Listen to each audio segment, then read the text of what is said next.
im österreichischen Parlament.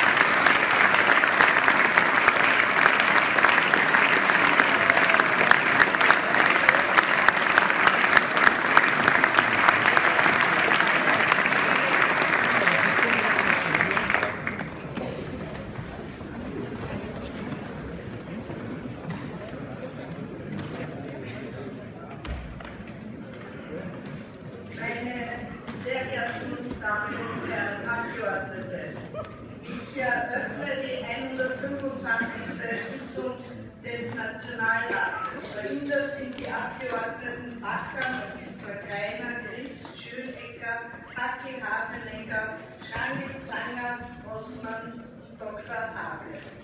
Hinsichtlich der eingelangten parlamentarischen Anfragen verweise ich auf die Sitzungsseite der Mitteilung. Diese Sitzung wird von ORF2 und ORF3 live übertragen und simultan übersetzt. Die deutsche Übersetzung der Erklärung des UN-Generalsekretärs werden Sie auf Kanal 1 des Empfangsgeräts, die Übersetzung ins Englische erfolgt auf Kanal 2. Damit gehen wir in die Tagesordnung ein. Erklärung des Generalsekretärs der Vereinten Nationen, Ban Ki-moon, gemäß § 19a der Geschäftsordnung des Nationalrates. Sehr geehrter Herr Bundespräsident Dr. Heinz Fischer, liebe Margit Fischer, sehr geehrter Herr Bundeskanzler Werner Faymann, sehr geehrter Herr Vizekanzler, Mitglieder der Bundesregierung und liebe Gäste. Sie alle erleben heute im Parlament eine Premiere. Erstmals dürfen wir in einer Sitzung des Österreichischen Nationalrates eine hochrangige internationale Persönlichkeit als Gast begrüßen. Und es ist mir eine große Ehre und persönliche Freude, dass der Generalsekretär der wohl wichtigsten internationalen Organisation heute bei uns Gast ist. Wir heißen Sie, sehr geschätzter Herr Generalsekretär Ban Ki-moon und Ihre Gattin herzlich willkommen.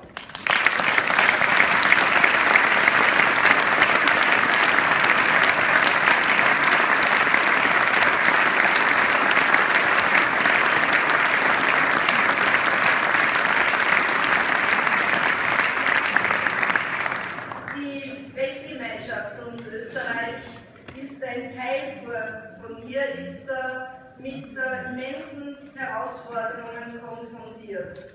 Wir haben die Situation im gesamten arabischen Raum, wir haben den Krieg in Syrien und all seine Folgen, wir erleben Terror, Klimawandel und eine immer wachsendere Kluft zwischen Arm und Reich.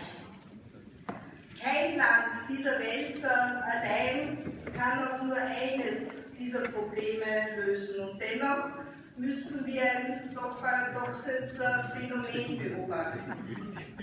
Je komplexer die Probleme werden, desto stärker wirken die zentrifugalen Kräfte. Kräfte, die Gemeinschaften auseinanderdriften lassen und die sie schwächen.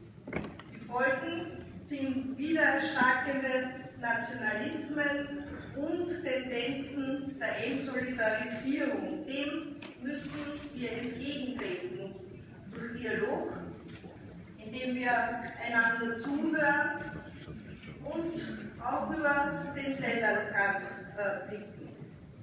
Und diesen Anspruch und unserer österreichischen Tradition folgt eben dieses neue parlamentarische Instrument des internationalen Dialogs, das wir heute mit Leben erfüllen werden.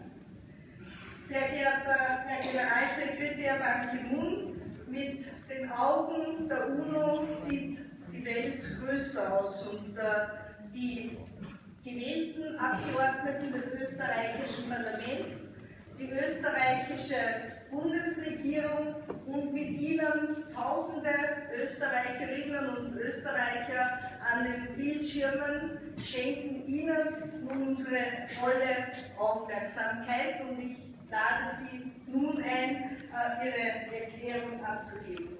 Herzlich willkommen.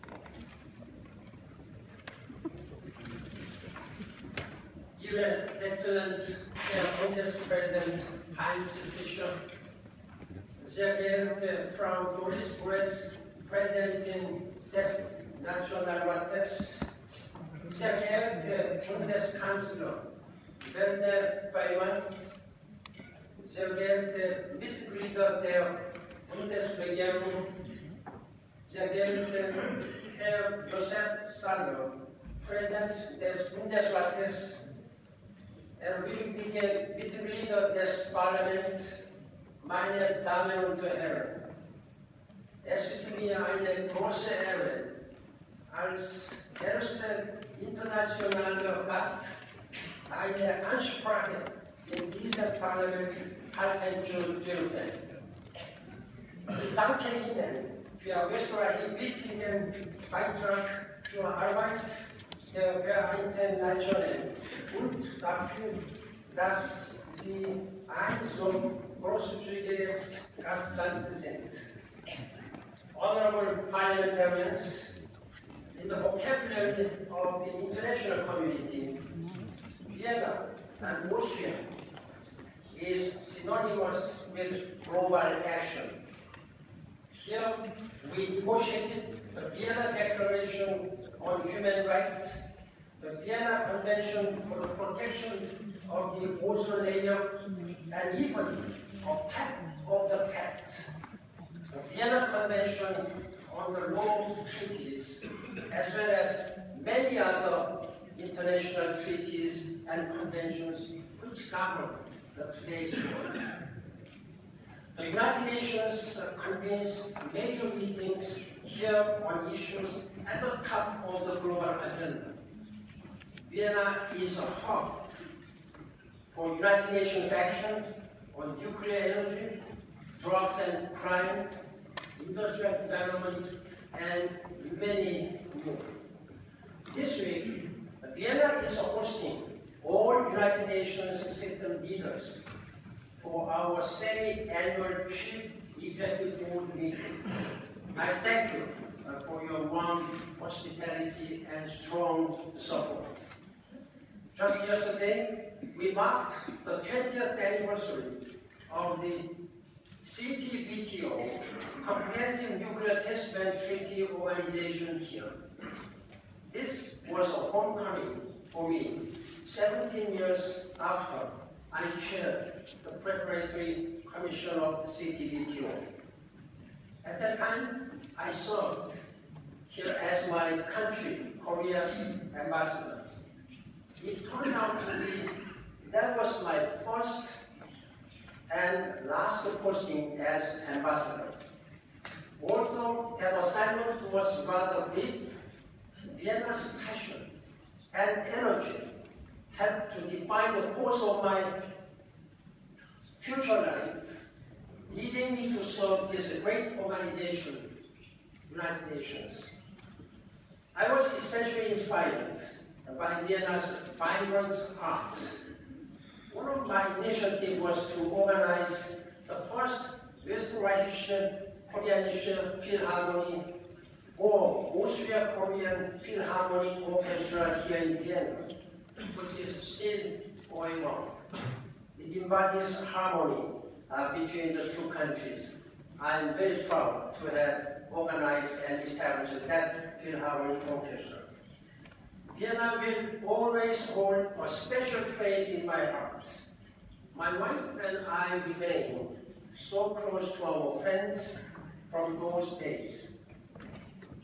Ladies and gentlemen, I am deeply grateful and honored by the presence of His Excellency President Fischer today in this August chamber.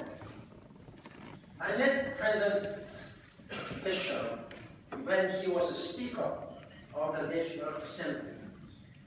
Ever since then, he has been a rich source of counsel for me and as a wonderful president. As he prepares to depart, after completing his second term as president of this great country, I commend his inspiring leadership in guiding Austria at home and on international stage.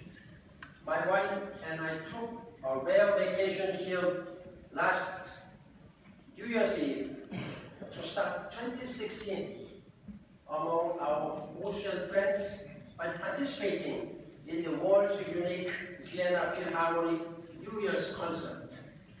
Thank you for the outstanding contributions that Vienna has made to the United Nations and that Austria has made to our world. From your leadership on major United Nations bodies to your peacekeeping in the field, from your development aid to your defense of human rights, Austria is a very important, vital member of the United Nations. Ich danke Ihnen für österreichischen Beitrag zur Arbeit der Vereinten Nationen.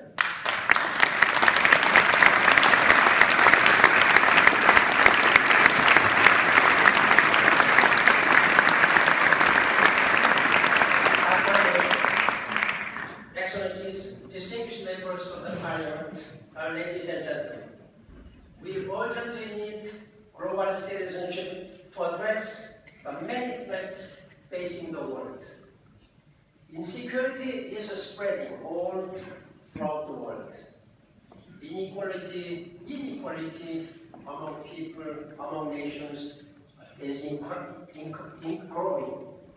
Women and girls suffer terrible discrimination.